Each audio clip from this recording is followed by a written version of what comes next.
Les lois du succès de Napoleon Hill, premier volume, La règle d'or, audio numéro 1.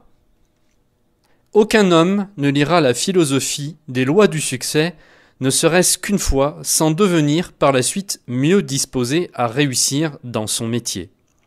Albert H. Gray. Vous pouvez, si vous croyez que vous pouvez. Avec cette leçon, nous nous approchons du sommet de la pyramide de ce cours sur les lois du succès.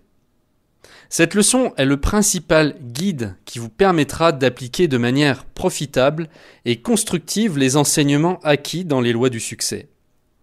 Il y a plus de pouvoir caché que la plupart des gens ne le croient dans l'ensemble des leçons de ce cours. Cette leçon sera, si elle est étudiée et pratiquée, le gouverneur qui vous aidera à diriger votre bateau du savoir à travers les rochers et les récifs de l'échec qui surgissent fréquemment sur la voie de ceux qui deviennent soudainement puissants. Durant plus de 25 ans, j'ai observé le comportement des gens puissants, et j'en conclus que celui qui l'est devenu autrement que par le processus lent et progressif risque constamment de s'autodétruire et de détruire tous ceux qui l'influencent. Respectez rigoureusement la loi exposée dans cette leçon. Il est peut-être évident pour vous que ce cours entier permet d'atteindre la puissance à des proportions qui peuvent vous faire accomplir des choses apparemment impossibles.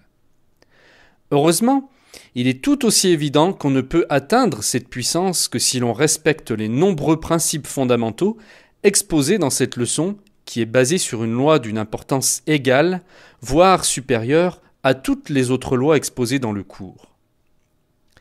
De même, il est évident pour l'étudiant attentif que cette puissance peut perdurer uniquement s'il respecte rigoureusement la loi sur laquelle est fondée cette leçon, à savoir la soupape de sûreté, qui protège non seulement l'étudiant imprudent de ses propres erreurs, mais aussi ceux qu'il pourrait mettre en danger s'il essayait de transgresser l'ordre établi dans cette leçon. Se contenter de la puissance qu'on peut atteindre en assimilant les connaissances transmises par les leçons de ce cours, sans comprendre parfaitement ni respecter strictement la loi exposée dans cette leçon, c'est se contenter d'une puissance qui peut à la fois détruire et bâtir. Je vais vous révéler maintenant, non pas une chose que je pense être vraie, mais une chose dont je sais être vraie. En fait, ce n'est pas moi qui ai inventé la vérité sur laquelle est fondé ce cours, et notamment cette leçon. Je n'y ai ajouté aucune revendication, excepté le fait que je l'ai appliqué constamment dans ma vie quotidienne pendant plus de 25 ans de combat journalier. Et comme j'ai fini par me l'approprier autant que mes fragilités et mes faiblesses humaines, j'ai pu en tirer profit. Des preuves concrètes. Si vous voulez une preuve concrète de la véracité des lois sur lesquelles est basé ce cours en général, et cette leçon en particulier, je serai incapable de vous satisfaire si ce n'est par un seul témoin qui est vous-même. Vous ne pourrez avoir des preuves concrètes que si vous expérimentez et pratiquez vous-même ces lois. Si vous voulez des preuves plus solides et plus réelles que les miennes, j'ai l'honneur de vous indiquer les enseignements et la philosophie de Jésus-Christ, Platon, Socrate, Épictète, Confucius, Emerson et, parmi les philosophes plus modernes, James et Münsterberg, car c'est à partir de leurs œuvres que les plus importants principes fondamentaux de cette leçon ont été élaborés, excepté ceux que j'ai accumulés de ma propre expérience limitée. La règle d'or. Depuis plus de 4000 ans, les hommes ont prêché la règle d'or comme étant une bonne règle de conduite. Mais malheureusement, le monde a accepté le message tout en ignorant complètement le vrai sens de ce commandement universel. Nous avons simplement considéré la philosophie de la règle d'or comme une règle de conduite morale saine. Mais nous n'avons pas compris la loi sur laquelle elle est fondée. J'ai entendu la règle d'or citée des dizaines de fois, mais je ne me rappelle pas avoir entendu parler de la loi sur laquelle elle est fondée. Ce n'est que récemment que j'ai moi-même compris cette loi, c'est pour cela que je pense que ceux qui la citaient ne la comprenaient pas entièrement. La règle d'or est essentiellement de traiter les autres comme on aimerait être traité soi-même. Pourquoi traiter les autres avec amabilité? Mais pourquoi? Pour quelle raison réelle devrait-on traiter les autres avec amabilité? En voici la réponse. Parce qu'on récolte ce que l'on sème. C'est une loi éternelle. Lorsque vous choisissez la règle de conduite à laquelle vous conformez dans vos échanges avec les autres, vous serez sans doute juste et honnête si vous savez qu'en fonction de votre choix, vous déclenchez un pouvoir qui suivra son cours pour le bonheur ou le malheur des autres et qui, en retour, selon sa nature, vous aide ou vous paralyse. Ce que l'homme sème, il le récoltera. Vous avez, bien sûr, le droit de traiter les autres injustement, mais si vous comprenez la loi sur laquelle la règle d'or est fondée, vous devez aussi savoir que vos injustices se retourneront contre vous. Si vous avez bien compris les principes décrits dans la leçon sur la pensée précise, vous comprendrez assez facilement la loi sur laquelle la règle d'or est fondée. Vous ne pouvez ni changer ni déformer le cours de cette loi, mais vous pouvez vous adapter à sa nature et ainsi l'utiliser comme une force irrésistible qui vous mènera au succès que vous n'auriez jamais atteint sans son aide. Pensez des autres comme vous voudriez qu'ils pensent de vous. Cette loi ne se limite pas seulement à vous faire subir les conséquences de vos actes injustes et rudes envers les autres. Elle va encore plus loin, beaucoup plus loin, en vous faisant subir les résultats de chaque pensée que vous émettez. C'est pourquoi il faut non seulement traiter les autres comme vous voudriez qu'ils vous traitent, mais pour profiter pleinement des bénéfices de cette extraordinaire loi universelle, vous devez aussi penser des autres comme vous voudriez qu'ils pensent de vous. La loi sur laquelle est fondée la règle d'or vous affecte, en bien ou en mal, dès le moment où vous émettez une pensée. Le fait que les gens ne l'aient pas bien comprise est presque une tragédie mondiale.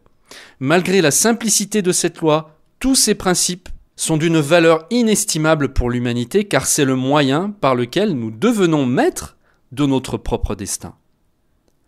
Si vous comprenez cette loi, vous comprendrez tout ce que la Bible veut vous révéler, car la Bible présente une série de preuves réelles pour soutenir le fait que l'homme est le créateur de son propre destin et que ses pensées et ses actes sont les outils qu'il lui faut pour réussir. Le grand changement de mentalité. Durant les époques de l'ignorance et de l'intolérance, certains des plus grands penseurs du monde ont payé de leur vie pour avoir osé découvrir cette loi universelle afin que tout le monde puisse la comprendre. Du point de vue de l'histoire de l'humanité, c'est encourageant de voir que les hommes rejettent progressivement le voile de l'ignorance et de l'intolérance. La preuve en est que je suis ici, en sécurité, en train d'écrire des choses qui m'auraient coûté la vie il y a quelques siècles. Tout homme veille à ce que son voisin ne le trompe pas. Mais vient un jour où il commence à veiller à ne pas tromper son voisin. Alors tout va bien. Il a échangé sa charrette du marché pour un char du soleil.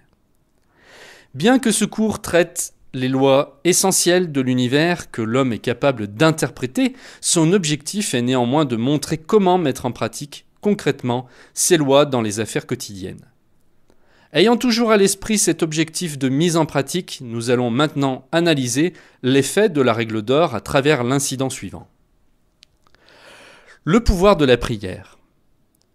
Non, dit l'avocat, je ne vais pas plaider en votre faveur contre cet homme-là. Vous pouvez demander à un autre avocat de s'occuper de cette affaire, ou vous pouvez retirer votre plainte, c'est comme vous voulez.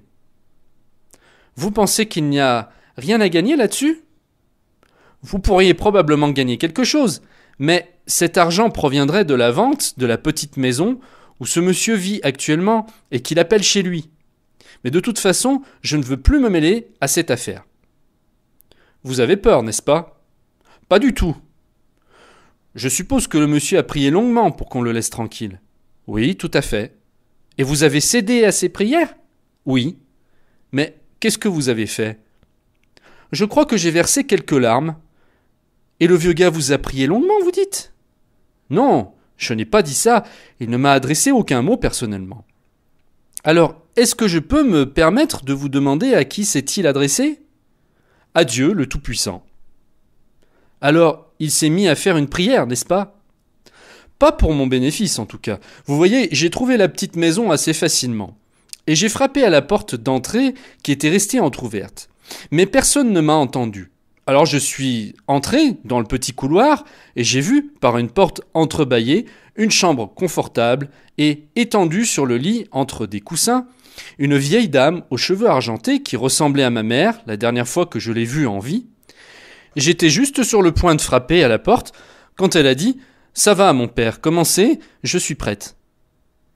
Agenouillé à côté d'elle, il y avait un vieil homme aux cheveux blancs, encore plus âgé que son épouse. Alors je n'aurais jamais frappé à la porte pour rien au monde. Il commença. D'abord, il rappela le fait qu'ils étaient toujours des enfants obéissants de Dieu, et que peu importe les décisions qu'il prendrait pour eux, ils ne devaient pas se révolter contre sa volonté. Bien sûr, il serait très dur pour eux de devenir sans abri à leur âge, surtout pour la pauvre femme qui était très malade et affaiblie.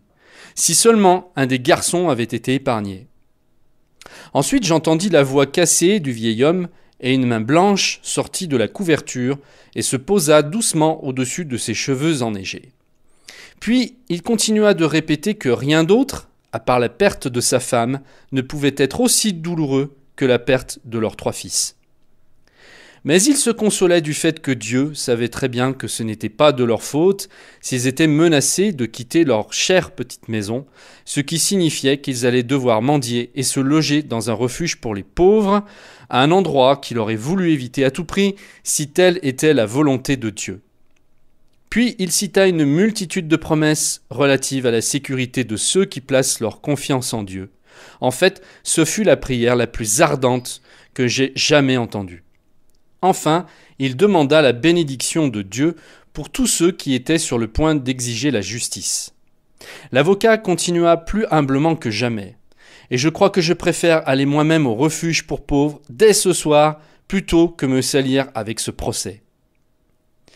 Vous avez peur d'aller à l'encontre de la prière du vieil homme, hein ? Au nom de Dieu, mon cher, nous ne pourrons aller à l'encontre, dit l'avocat. Je vous dis qu'il a laissé l'affaire entre les mains de Dieu. Il a affirmé que nous sommes invités à faire connaître nos désirs à Dieu.